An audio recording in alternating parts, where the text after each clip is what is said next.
Alhamdulillahirabbil alamin wassalatu wassalamu ala asyrafil anbiya'i wal mursalin wa ala alihi wa sahbihi ajma'in.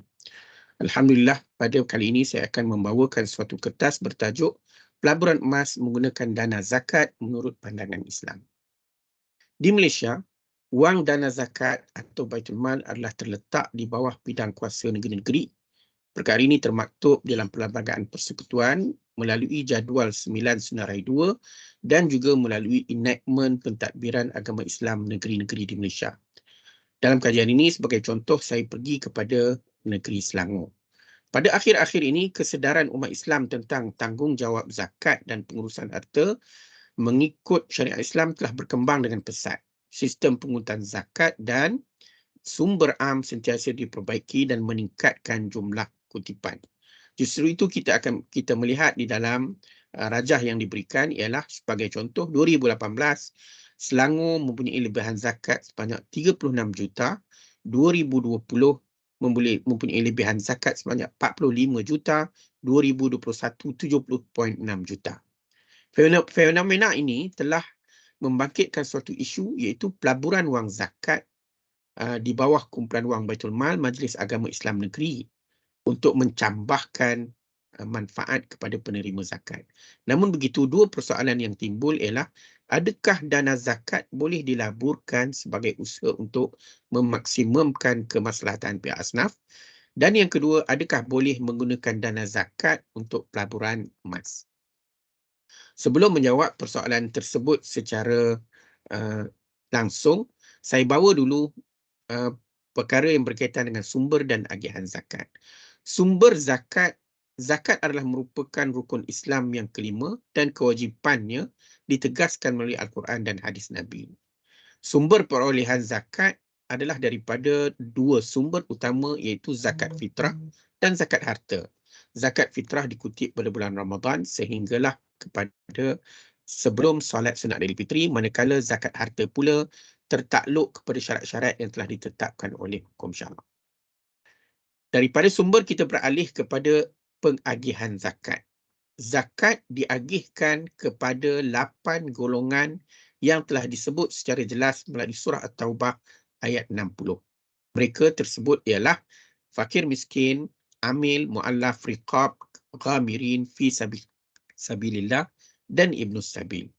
Justru melalui ayat surah At-Taubah ini jelas menunjukkan bahawa perolehan zakat dan agihannya telah ditentukan oleh nas secara jelas, maka kita perlu tunduk, patuh dan taat. Namun, ia tidak menghalang perbincangan mengenai pelaburan harta zakat kerana ayat tersebut hanya menyebut tentang pulangan keuntungannya hendaklah dimiliki oleh asnaf yang telah ditetapkan. Kita beralih kepada hukum pelaburan zakat. Secara umumnya, pelaburan harta zakat, ulama berbeza pandangan kepada dua kumpulan. Kumpulan pertama menganggap berpendapat bahawa tidak boleh sama sekali melaburkan harta zakat.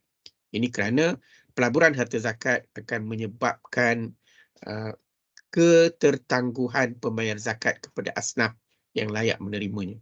Pandangan yang kedua pula ialah membolehkan pelaburan harta zakat dengan syarat-syarat tertentu. Saya terus pergi kepada maksud pelaburan harta zakat. Syekh Muhammad Uthman Shubair mendefinisikan pelaburan harta zakat sebagai al-amal ala tanmiyatu amwaliz zakati li ayyi ajalin wa bi ayyati tariqatin min turuqit tanmiyatil masyru'ah li tahqiqi manafi'al mustahiqin. Berdasarkan kepada definisi yang diberikan oleh Syekh Uthman Shubair, ada dua elemen utama yang membezakan antara pelaburan dana zakat dan pelaburan biasa. Pertama ialah faktor modal dan dua ialah hak milik keuntungan. Dalam pelaburan biasa, modal adalah datangnya daripada individu dan organisasi tertentu dan keuntungannya terpulang kepada pelabur-pelabur tersebut. Manakala zakat, dia diambil daripada wang zakat dan keuntungannya hendaklah dipulangkan kepada asnaf-asnaf yang telah ditentukan oleh Al-Quran. Baik. Kita pergi kepada bentuk pelaburan harta zakat. Umumnya, pelaburan harta zakat boleh berlaku dalam 3 keadaan. Pertama, pelaburan wang zakat oleh asnaf setelah menerimanya. Perkara ini tidak menjadi persoalan di dalam hukum fiqh kerana apabila para asnaf telah menerima zakat, maka wang tersebut adalah milik mereka sepenuhnya dan mereka berhak untuk membelanjakan harta tersebut ke mana yang difikirkan sesuai. Yang kedua ialah perabulan zakat oleh pembayar zakat sebelum mengeluarkan zakat. Perkara ini telah dilarang oleh para ulama kerana pertama sekali melabur harta zakat sebelum mengeluarkan zakat, ia telah melewatkan hak para asnaf untuk mendapatkan hak mereka. Di samping ia juga merupakan suatu kesalahan kerana mengeluarkan zakat adalah wajib alal faur mengikut pandangan jumhur ulama. Dan yang ketiga ialah pelaburan wang zakat oleh pemerintah atau wakilnya, atau di sini kita sebut sebagai pusat zakat. Perkara inilah yang akan menjadi perbincangan dalam tajuk ini. Secara umumnya, ulama terbahagi kepada dua kumpulan, iaitu pertama yang tidak membenarkan pelaburan dana zakat secara mutlak, dan yang kedua, pandangan yang kedua ialah pandangan yang mengharuskan dana zakat. Dan dalam konteks ini mereka berpecah kepada beberapa pandangan.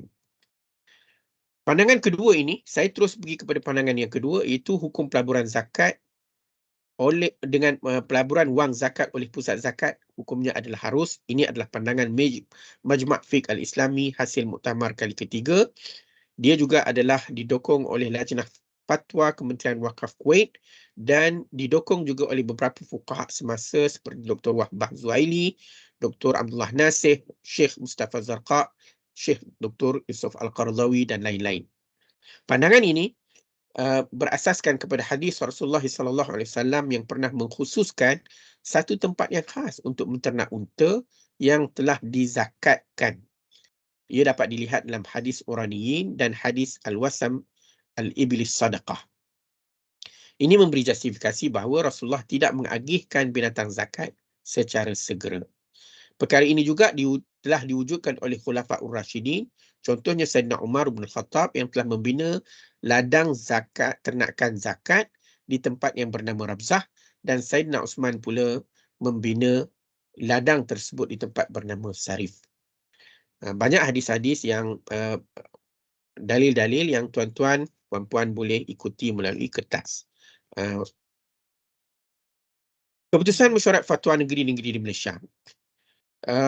Beberapa negeri, contohnya negeri Melaka pada 2009, Sarawak 2012, Perlis 2015 dan wilayah Persekutuan 2014 telah mengeluarkan fatwa bahawa mengharuskan pelaburan dana zakat sekiranya satu, ada lebihan zakat dari agihan yang sempurna. Dua, ada keperluan atau maslahah ammah untuk tujuan tersebut. Dan ketiga, perlulah mematuhi syarat-syarat dan garis panduan yang telah ditetapkan oleh setiap negeri. Baik, kita beri kepada tajuk yang terakhir, iaitu pelaburan dana zakat menggunakan pelaburan emas menggunakan dana zakat. Pelaburan dana emas menggunakan dana zakat adalah sama seperti pelaburan zakat itu sendiri. Cuma bezanya ialah pelaburan emas pada kebiasaannya memerlukan masa yang panjang untuk untung, iaitu antara 3 hingga 5 tahun. Ini kerana ia perlu menunggu kenaikan harga emas melebihi 10% dari harga belian. Ini bertujuan untuk menolak harga kos belian yang ditambah antara 6 hingga 9% dari harga pasaran ketika itu. Walaupun begitu, jika inginkan keuntungan segera melalui pelaburan singkat, maka ia perlu dibeli dengan kuantiti yang besar. Jadi, dalam konteks pelaburan emas ini, ada dua perkara penting yang perlu menjadi pertimbangan. Pertama, tempoh masa pelaburan yang panjang. Dan yang kedua ialah kuantiti pelaburan yang tinggi. Jadi kedua-dua perkara ini akan merugikan wang zakat di mana pelaburan dalam tempoh yang panjang dan kuantiti yang tinggi akan menyekat manfaat segera yang sepatutnya diterima oleh penerima zakat. Kesimpulannya, walaupun pada asalnya pelaburan emas menggunakan dana zakat adalah harus apabila telah menepati hukum tunai dan taqabud, tetapi setelah tempoh pelaburan yang panjang akan menyekat manfaat segera yang seharusnya diterima oleh penerima zakat. Jadi, secara ringkasnya, pelaburan emas menggunakan dana zakat adalah tidak diharuskan. Wabillahi taufiq wal hidayah. Assalamualaikum warahmatullahi wabarakatuh.